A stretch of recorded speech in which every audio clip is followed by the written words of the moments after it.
Hello everybody and welcome to the second exercise of this class. This time I want to talk to you about how to gain more trust in yourself and your equipment. With the digital we start to get a bad habit, and the bad habit is exactly this: you take the camera, look at the scene, take the pictures, and the first thing, look at your display and check how the picture came out. This is what we all do. I don't have the habit to leave my display turned on, so basically I have to press the play button to see the image, but most of the people have that automatically. You take the shot and the display will show you the image. And this habit to check the display, to check if the image was good, is something that distracts us from the scene, distracts us from the action going around.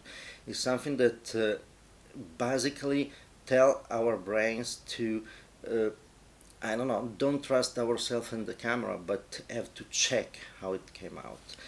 In film it was totally different because we didn't have the display, so we had the need to trust ourselves and trust our equipment. We knew that when the shutter speed and aperture and ISO were exactly what we needed, the results were absolutely predictable, and we knew everything we had to know about technique to be sure that the image was exactly good as we saw it in the viewfinder.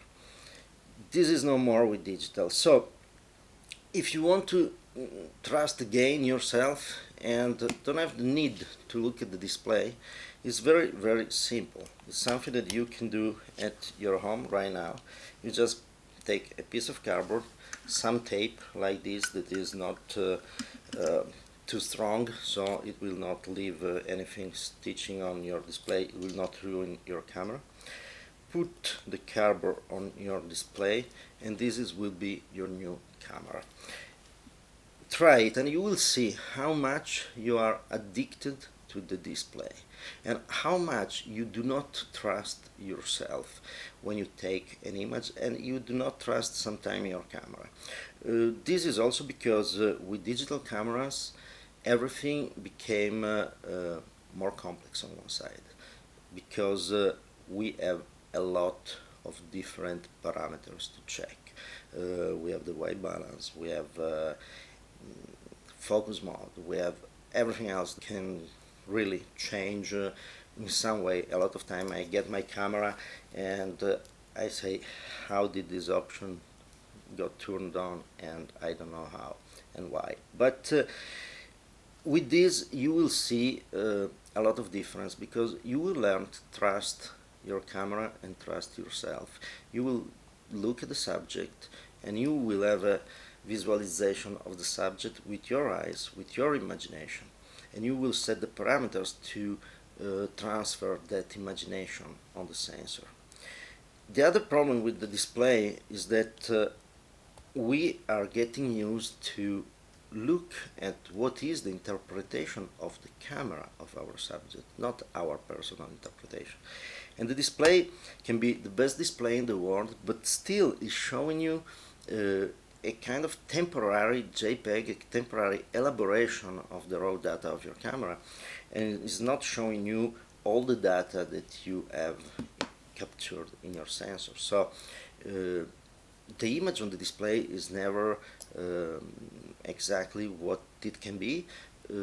Most of the time we look at the display in situations of light that are not ideal. For example, out in the sun it's very difficult to see properly the display, and we let the display influences ourselves. A lot of time I look at the display and I think, it's a little bit too dark, and I try to make it more luminous with the camera, but at the end the one I took at the beginning was the right one. The problem was just that the display was not so in the proper illumination and in the proper way. It was the interpretation of the camera with all the limits of quick generated JPEG. So The exercise is absolutely simple. Just put the cardboard on your camera, cover the display, and go around and take pictures without the display. If you have a camera that only has an electronic viewfinder, this is kind of yeah, an exercise. You still can do it. You will be influenced by probably by the electronic viewfinder a little, but still the exercise is absolutely worth to be done. And I learned this last year. For me, it was a moment of kind of crisis, creative crisis. I was going around and I was not really able to photograph as I wanted. There was something wrong when I went out photographing. And I went on a vacation and I brought with me a Pentax 67, a medium format film camera. And I noticed that with that camera, I was able to exactly take the pictures I wanted, to exactly have on the film what I saw in the sheen. And that was easy, and every picture was correct and was precise. So, when I was last year in the town of Giulianova, in the Abruzzi, I did a kind of reportage of the life of the harbor, and I used this method. I covered the LCD display of my camera, and I noticed that finally I was able to stay in the sheen. I was able to trust myself and my camera. I never second guessed what I was doing. I never had to correct what I was doing. I thought about it before I started the reportage. I started to take the pictures. I was sure that the light was the light I wanted.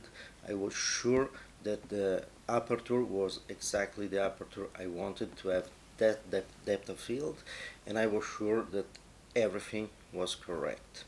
So I did that and came out really something that I'm proud of, and you can see it on my website, or there's also an article on Fujilov magazine. So that's the thing.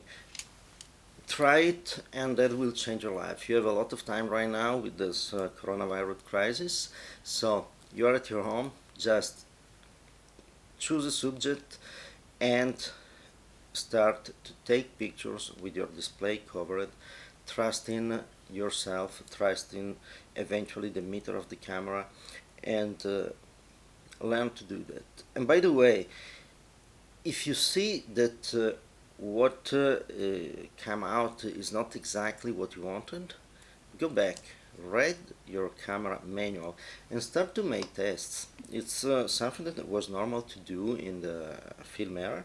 It's just to take some pictures, testing how the meter in the camera works. Now we have all these complex meters that make a lot of calculation on our subject, on the luminosity of our subjects, and most of the time we don't know how those software, how those metering works.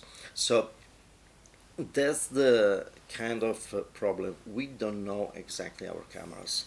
Covering the LCD, you will learn how your camera works exactly, because you will not have the option to check the image and decide to retake the image, and you will know how you are able to set up the camera and set up the parameters in the camera to obtain exactly what you want. So this is essential. Another thing that is really essential in this is that you will not be influenced by the view that the camera has of the subject.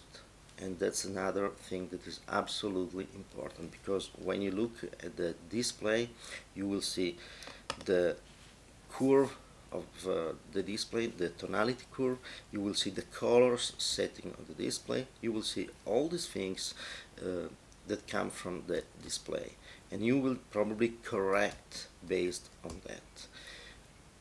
Don't do that. It's if you trust yourself with a raw file, you really can do whatever you want. Once you have a raw file that is properly exposed and it's properly in focus, you don't need anything more. So try to do that with the display. Try it. This will build up the trust in yourself, in your abilities, in your technical knowledge, and your camera. And if there's something that for you is not right, think about it, because probably you can have a lack of knowledge of your camera, of your self, in the sense of your abilities to take pictures, your knowledge of the technique. So in that case, go back, read your camera manual to understand how to set it properly, to not have some kind of actions taken autonomously by the camera, and review the basics of photography. And let me know what you think about this. Thank you for watching. See you for next exercise. Bye.